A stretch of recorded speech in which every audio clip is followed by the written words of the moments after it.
আর 4 তারিখে কি হলো, মানে 4 তারিখের রেজাল্টের জন্য এতটাই এক্সাইটেড যে আমি আমার মাধ্যমিক উচ্চ মাধ্যমিকের রেজাল্টের জন্য এতটা এক্সাইটেড ছিলাম না ভাই।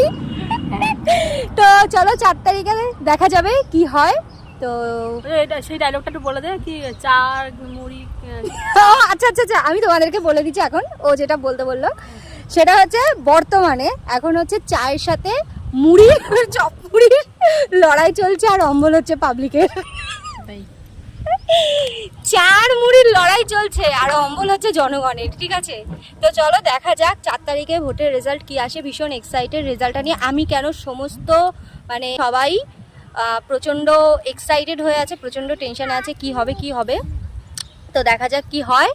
আর ভিডিওটা শেষ করছি এখানে। সবাই ভালো থেকো, সুস্থ থেকো, আর এটা সবাই প্রে করো যাতে আগামী প্রজন্ম হিন্দুরা যেন মাথা উঁচু করে বাঁচতে পারে, কোনো হিন্দুকে যেন টুপি পরতে না হয়, ঠিক আছে।